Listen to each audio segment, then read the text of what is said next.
Good evening and welcome to Poland Daily. I'm Nicholas Richardson and this is the news. Following the first round of the presidential elections in Poland, it is the incumbent head of state, Andrzej Duda, and his main opponent, Rafał Trzaskowski from the Civic Platform Party, who will face off in the second round. It is still unclear whether a presidential debate between the two will take place before the final vote. So far, Duda has agreed to a debate on state-owned public television, while Trzaskowski agreed to one proposed by TVN, a commercial station more closely associated with the opposition. A presidential debate between the two candidates who received the most votes is currently at the center of attention. Yesterday, Rafał Trzaskowski accepted the invitation to take part in such a debate organized by the TVN station, as well as the Onet and Wirtualna Polska websites. Andrzej Duda in turn agreed to participate in a debate organized by the three largest TV stations in the country. I appealed to the three largest TV stations to organize a joint debate, so there wouldn't be any voices that the questions are biased. I never shy away from a debate and I am ready. The Polsat station had already offered to TVN and TVP to co-organize a debate. Public television is organizing its debate in Końskie on July 6th. This location is a reference to the words of Grzegorz Schetyna from 2016. The elections are won in Końskie, not in Wilanów.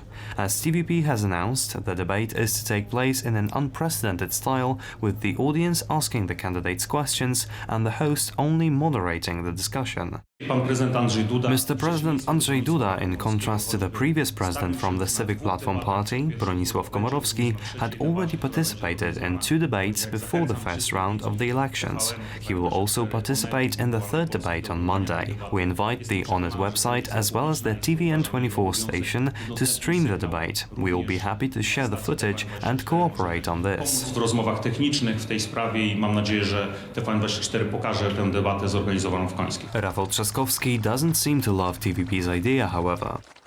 The debate on the air of TVP would only be about substitute matters. I appeal to you, don't be afraid, stop your manipulation. We are all tired of this, of your constant exaggerating of problems. Try to make an agreement with other TV stations. Other journalists don't bite, even if they are asking objective questions.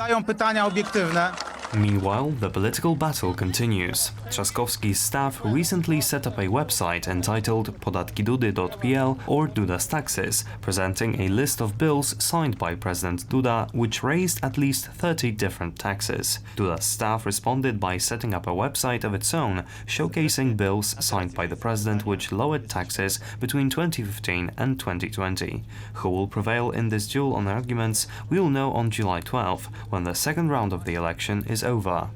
The Ministry of Health reported today 239 new coronavirus infections and 19 deaths caused by COVID-19. Polish Deputy Health Minister Janusz Trzaskowski said that there are no signs to suggest that the high turnout in the first round of the Polish presidential elections would translate into a surge in infections.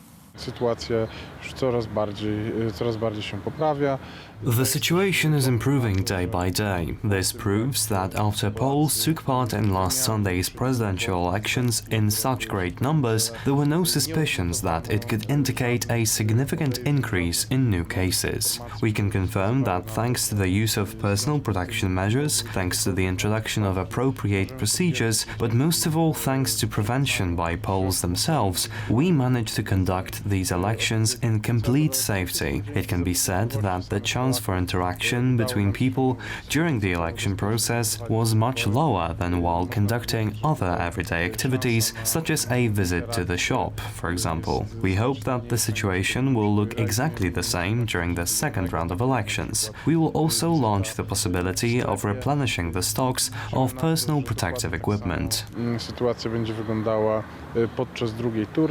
Despite the hopes of those seeking to defend life, the United States Supreme Court ruled by 5 votes to 4 that the law restricting abortions in Louisiana is unconstitutional. The decision could establish a precedent for similar cases in other US states, including Mississippi, where the state legislature is on the verge of passing a proposal to limit abortion rights for the third consecutive session. The number of unborn children legally killed every year in the United States is between 600,000 and 700,000. The US Supreme Court overruled the Louisiana Legislative Act by a vote of 5-4, which allowed the abolition of abortion clinics in that state. The vote of Chief Justice John Roberts, who had on previous occasions voted in favor of restrictions on abortion, determined the ruling of the Supreme Court. I think it's just a sigh of relief. I had the pleasure of being in the courtroom to hear the argument being heard, and I really want to just first give credit to the Center for Reproductive Rights and their work with June Medical, and how brilliantly and beautifully argued it was.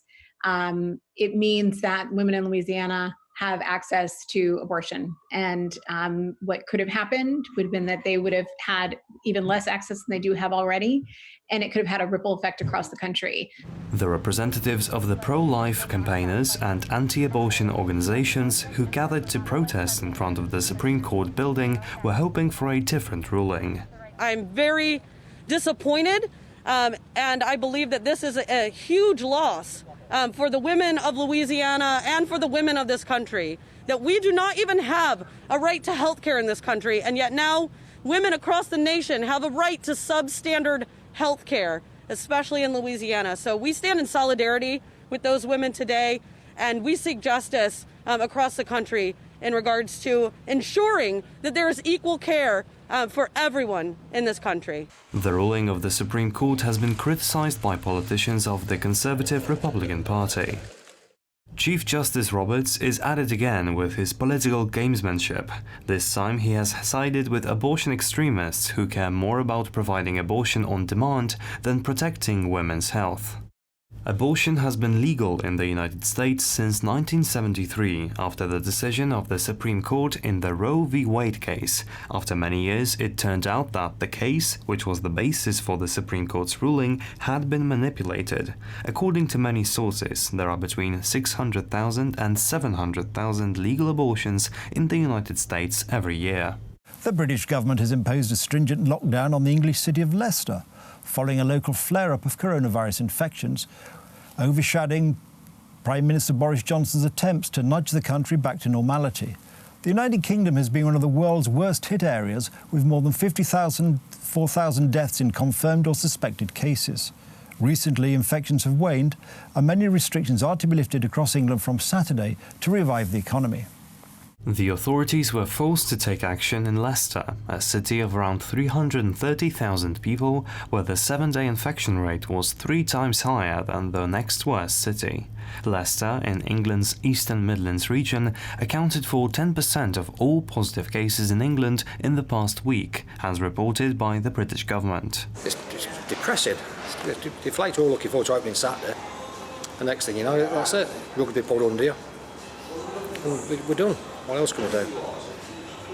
Just left us to it again. But what do we do now? The city's lockdown will affect almost 4,000 retailers, 239 restaurants, 182 pubs, 26 hotels and 5 cinemas, according to real estate advisor Altus Group. Many businesses would have been preparing to open on Saturday for the first time since March. Devastated, a little frustrated because we were preparing ourselves from the 15th of June onwards to go back to some form of normality, but it's going to have a huge financial impact on us. But of course the bigger picture is, I think it's important that people's safety come first, so the safety first approach is probably the best thing, because we don't want people dying basically.